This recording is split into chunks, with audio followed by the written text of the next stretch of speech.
Psychiatric drugs are flooding the markets at historic record. Now let's look at what good that's done. Over 46,000 Americans killed themselves last year. It's closer to 50,000 now. Suicide. That's as many as who died in Vietnam. In the whole 10 years the U.S. was there. This is year after year after year after year. Close to 50,000 Americans are killing themselves. Between 1999 and 2019, the suicide rate increased 33%. This is with all their toxic psychiatric drugs. Yeah, no wonder nobody's protesting over here. They're all drugged up. They're dishing them out over here. You go to the pharmacy and people are they're taking these things and they're feeding them the kids now. So, between 1999 and 2019, the suicide rate increased 33%. Psychiatrists, the high priest of Western mental health, have a suicide rate of 3 to 5% higher than most other doctors. So they're suiciding at the same rate as their most severe, seriously mentally ill patients. What does that tell you? Yeah, karma is a bitch. Why do they keep going off their drugs? If they know they're going to get psychotic, why do they keep going off their drug? The standard reply was, because of their awful side effects. What's worse? Being totally floridly psychotic, out of your mind, having demons chasing you and hallucinations and paranoia and ghosts crawling in your windows and monsters coming out of the wall? What's worse, the side effects or that symptoms? The hallucinations, the monsters, all that stuff. I'd say, well, which one's worse? 100% of them picked that the psychiatric symptoms were worse. The paranoia, the monsters, the voices, the hallucinations, all that hellish stuff was worse. And then I'd ask them, well then, why'd you stop taking your medicines? You know what their answer was? Take a guess. They said, I don't know. Every single one of them. When we're kids, every thought that appears in your mind belongs to you. No, not that at all. Manuel Swedenborg back in the 1700s pointed out that no, thoughts don't come from your brain. And that's what drives schizophrenia, those voices. If you get rid of those voices by any means, all the symptoms of schizophrenia disappear with them. Work to do.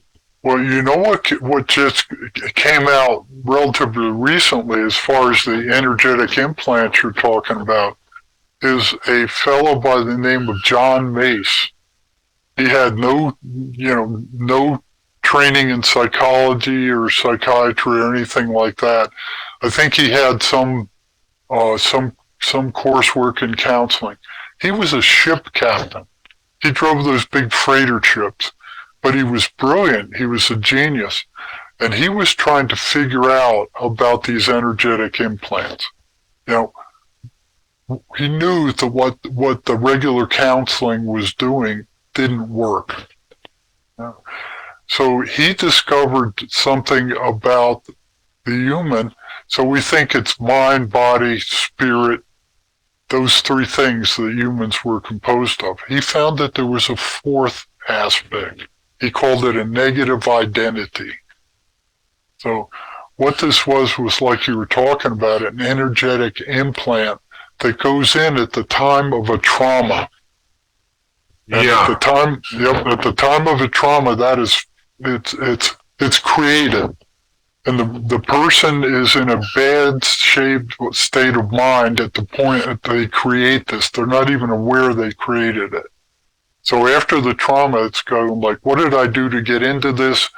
Is it my fault? How do I get out of it? They're trying to survive. So they make some judgment about who they are based on that trauma. And it's usually not good because if you're making a decision about yourself in a traumatic state of mind, it's not going to be a good decision. Right? So you don't want to feel that feeling that they were feeling And so the ego comes in and goes, oh, I'll handle that for you. It takes it and it just jams it into the subconscious mind. It wants to get out. It takes a lot of energy for it to get in. Okay? And to hold it in. So every time somebody threatens that, like if you have somebody you hate, somebody who's caused you a trauma, type of person, anytime one of those comes around, it's going to threaten that identity. And that identity is going to start reacting. And every time it reacts, it gets stronger and stronger. And usually it's a fight or flight response. It's either you fight with that kind of person or you get away from them. You disappear. Mace found a way to go in there and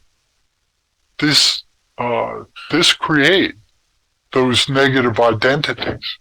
And after they're discreated, the person still remembers them, but there's no emotional reaction. It's gone. It's out of their universe. And how does he do that? Well, what he did is he did a study of energy, and he found that energy flows from negative to positive. He found that your spirit is totally positive. I mean, that all spirits, in and of themselves, without this crap that we pick up during life, all these negative identities from all the traumas we all suffer, So energy moves from negative to positive. So positive attracts negative. So if you're a real positive person, you're going to attract negative things that happen to you. But he found that if you make the link, he found that the mind isn't what you think it is. It's the spirit. He said the only function of the mind is to create pictures of where you put your attention. He said everything that's attributed to the mind is actually the function of the spirit, the thinking, the rationalizing, the inferring, all the other stuff that, seeing, hearing, all that. It's all a function of the spirit. He said the only thing the mind does is create pictures, images of where you put your attention. The thing about this is it works. It's functional.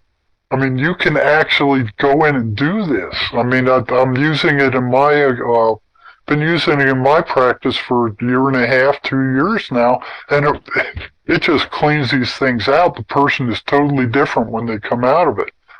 So they find that, if they can form an image of something bad that happened, or a concept, or an organization, and concentrate and build an image of that, you have the spirit look at that image and concentrate on that image. So what happens is once that happens, it starts drawing all the negative energy out of that negative identity, and it turns it into that image.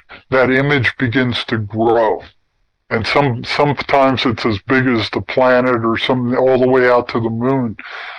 If they concentrate on it, that forms a conduit between the spirit and the mind. Okay? So the spirit will absorb that negative energy. Okay? Takes it away from that negative identity. And that negative identity will vanish. Once the image disappears, that negative identity is gone.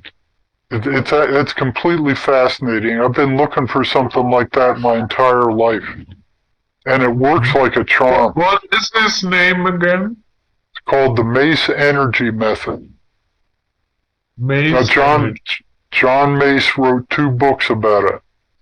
One called Causism, because it gets at the cause of mental illness, unlike these drugs that these bozos are giving everybody. It actually gets in there and it removes the cause of the behavioral reaction. So you look at psychology and psychiatry, when it came, psychology was supposed to mean the study of spirit, psyche.